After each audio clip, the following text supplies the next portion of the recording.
For years, America's automakers have faced serious challenges. Burdensome costs, a shrinking share of the market, and declining profits. In recent months, the global financial crisis has made these challenges even more severe. Now some U.S. auto executives say that their companies are nearing collapse, and that the only way they can buy time to restructure is with help from the federal government. It's a difficult situation that involves fundamental questions about the proper role of government. On the one hand, government has a responsibility not to undermine the private enterprise system. On the other hand, government has a responsibility to safeguard the broader health and stability of our economy. Addressing the challenges in the auto industry requires us to balance these two responsibilities.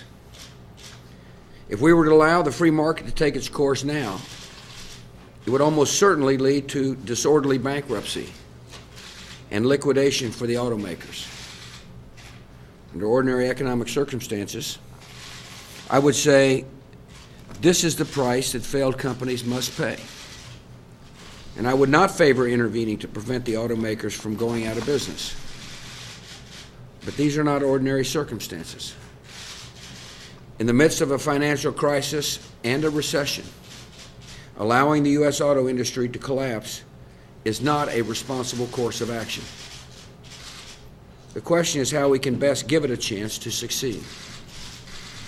Some argue the wisest path is to allow the auto companies to reorganize through Chapter 11 provisions of our bankruptcy laws and provide federal loans to keep them operating while they try to restructure under the supervision of a bankruptcy court. But given the current state of the auto industry and the economy, Chapter 11 is unlikely to work for American automakers at this time. American consumers understand why. If you hear that a car company is suddenly going into bankruptcy, you worry that parts and servicing will not be available, and you question the value of your warranty. And with consumers hesitant to buy new cars from struggling automakers, it would be more difficult for auto companies to recover. Additionally, the financial crisis brought the auto companies to the brink of bankruptcy much faster than they could have anticipated. And they have not made the legal and financial preparations necessary to carry out an orderly bankruptcy proceeding that could lead to a successful restructuring. The convergence of these factors means there is too great a risk that bankruptcy now would lead to a disorderly liquidation of American auto companies. My economic advisors believe that such a collapse would deal an unacceptably painful blow to hardworking Americans far beyond the auto industry. It would worsen a weak job market and exacerbate the financial crisis. It could send our suffering economy into a deeper and longer recession. And it would leave the next president to confront the demise of a major American industry in his first days of office. A more responsible option is to give the auto companies an incentive to restructure outside of bankruptcy and a brief window in which to do it. And that is why my administration worked with Congress on a bill to provide automakers with loans to stave off bankruptcy while they develop plans for viability. This legislation earned bipartisan support from majorities in both houses of Congress.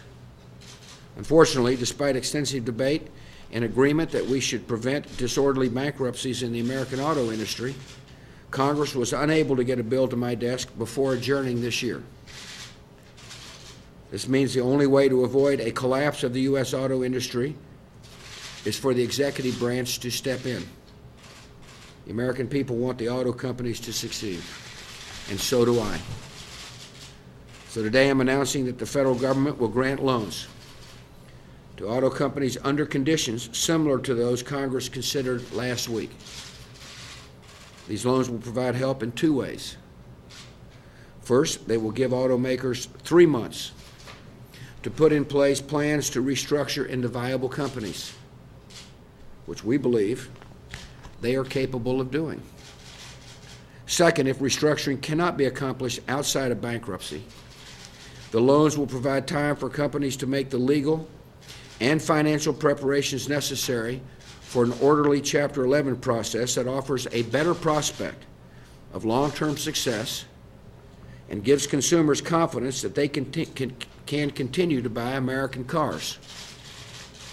Because Congress failed to make funds available for these loans, the plan I'm announcing today will be drawn from the financial rescue package Congress approved earlier this fall.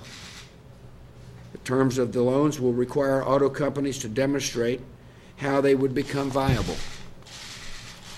They must pay back all their loans to the government and show that their firms can earn a profit and achieve a positive net worth.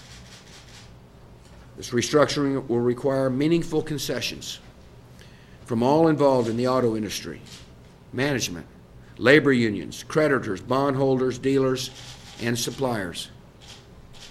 In particular, automakers must meet conditions that experts agree are necessary for long-term viability, including putting their retirement plans on a sustainable footing, persuading bondholders to convert their debt into capital the companies need to address immediate financial shortfalls, and making their compensation competitive with foreign automakers who have major operations in the United States.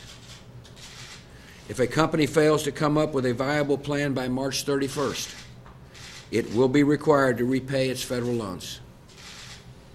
The automakers and unions must understand what is at stake and make hard decisions necessary to reform.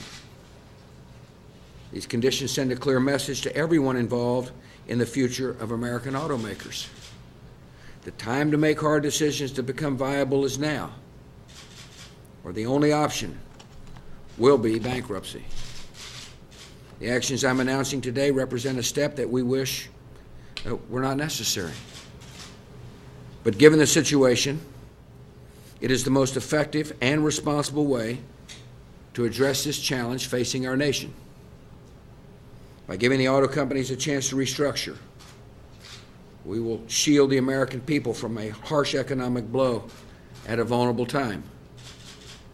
And we will give American workers an opportunity to show the world once again they can meet challenges with ingenuity and determination and bounce back from tough times and emerge stronger than before. Thank you.